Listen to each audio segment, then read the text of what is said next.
Some of my favorite children's books are those in which the animals are the central character or they take on a whole different kind of aspect. In tonight's story, the animals and the people share the stage and they seem to communicate with each other.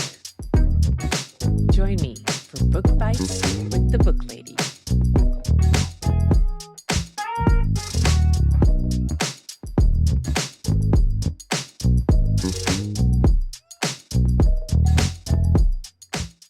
Hey, hi, it is Gretchen again with Nodpod Pomo Day 30. Yes, I put on a little bit of a holiday banner around not only for the fact that we are entering that season, but to go with tonight's book. Tonight's book is a Christmas classic by one of the most revered children's authors ever, the great Beatrix Potter, who brought us the very first patented stuffed animal, her character, Peter Rabbit. Her books have delighted children from the time that she wrote Peter Rabbit as a story for for the son of a woman who had been her nanny, and that son was ill. And so she wrote the letter about the story of Peter Rabbit to help him along. She went on to write many more books. She was a great conservationist and scientist. She was well known for her study of fungus and mushrooms. She had property throughout the Lake District, at which time she acquired more and more and ended up putting it in trust, which to the leaving it to the National Trust, and it became the Lake District National Park in England. We have so much to thank Beatrix Potter for, but tonight we're going to celebrate her work with one of my favorite, a snippet from a classic Christmas story, The Tailor of Gloucester. You are going to enjoy this one.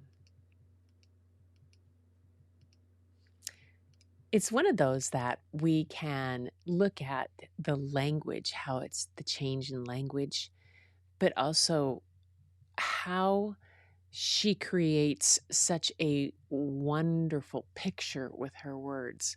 So as I read this, maybe pull out a piece of paper if you like to draw and try to sketch what you see her words create. If not, sit back, listen, and enjoy. The Tailor of Gloucester. In the time of swords and periwigs, and full-skirted coats with flowered lappets, when gentlemen wore ruffles and gold-laced waistcoats of paduasoy and taffeta, there lived a tailor in Gloucester. He sat in the window of a little shop in Westgate Street, cross-legged on a table from morning till dark. All day long, while the light lasted, he sewed and snippeted, piecing out his satin and pompadour and lute-string. Stuffs had strange names and were very expensive in the days of the Tailor of Gloucester. But although he sewed fine silk for his neighbors, he himself was very, very poor. A little old man in spectacles with pinched face, old crooked fingers, and a suit of threadbare clothes. He cut his waistcoats without waist, according to his embroidered cloth. They were very small ends and snippets that lay about on the table at the end. 2 narrow breadths for naught, except waistcoats for mice, said the tailor. One bitter cold day near Christmas time, the tailor began to make a coat, a coat of cherry-colored corded silk, embroidered with pansies and roses, and cream-colored satin waistcoat, trimmed with gauze and green worsted chenille for the mayor of Gloucester. Now the tailor worked and worked, and he talked to himself. He measured the silk and turned it round and trimmed it into shape with his shears. The table was all littered with cherry-colored snippets. No breadth at all, and cut on the cross. It is no breadth at all. Tippets for mice and ribbons for mobs for mice, said the Tailor of Gloucester. When the snowflakes came down against the small leaded window panes and shut out the light, the tailor had done his day's work. All the silk and satin lay cut upon the table. There were 12 pieces for the coat and 4 pieces for the waistcoat. There were pockets, flaps, and cuffs, and buttons all in order. For the lining of the coat, there was a fine yellow taffeta, and for the buttonholes of the waistcoat, there was cherry-colored twist. And everything was ready to sew together in the morning, all measured and sufficient, except that there was wanting just one single skein of cherry-colored twisted silk. The tailor came out of his shop at dark, for he did not sleep there at nights. He fastened the window and locked the door and took away the key. No one lived there at night but little brown mice, and they run in and out without any keys. For behind the wooden wainscots of all the old houses in Gloucester, there are little mouse staircases and secret trap doors, and the mice run from house to house through those long, narrow passages. They can run all over the town without going into the streets. But the tailor came out of his shop and shuffled home through the snow. He lived quite near by in College Court, next the doorway to College Green, and although it was not a big house, the tailor was so poor he only rented the kitchen. He lived alone with his cat.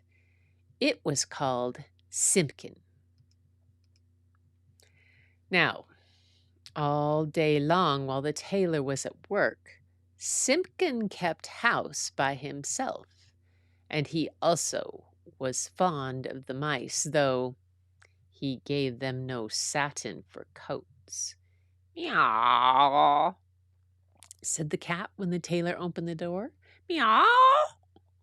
The tailor replied, "Simpkin, we shall make our fortune, but I am worn to a rabbling.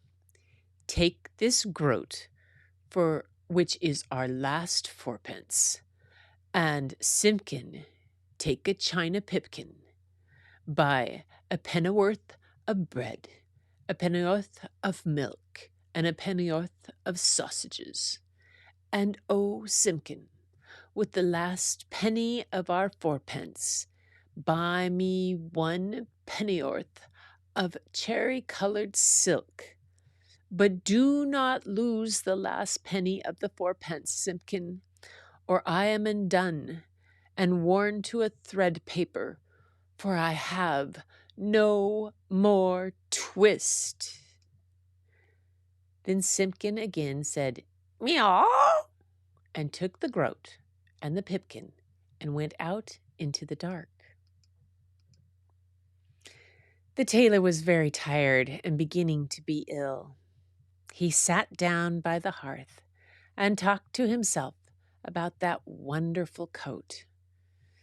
"I shall make my fortune to be cut bias.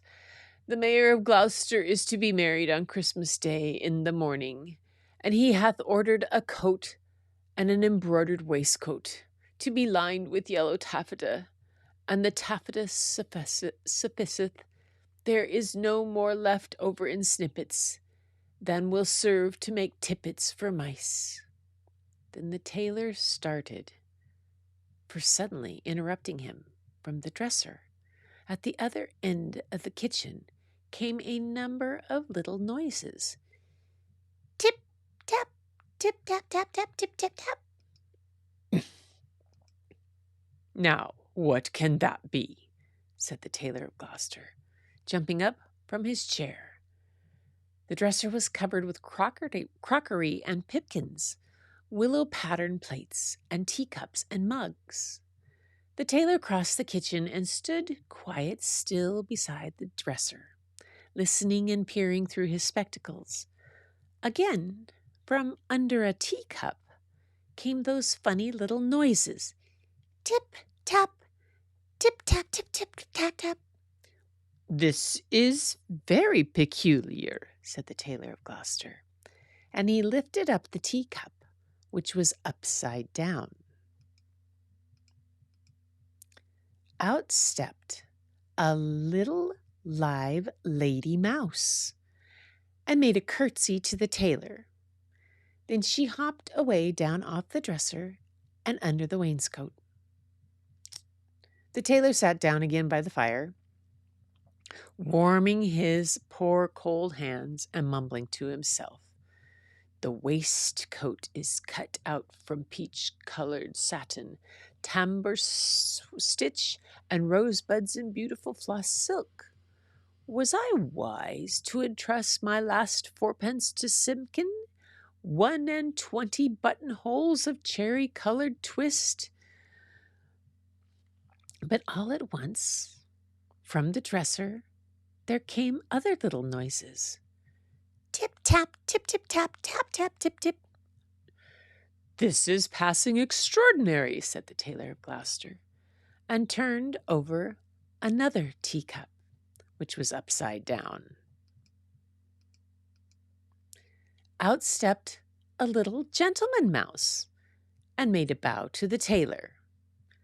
And then from all over the dresser came a chorus of little tappings, all sounding together and answering one another, like watch beetles in an old worm-eaten wooden window shutter. Tip tap, tip tap tap, tip tip tap tap tap, tip tap.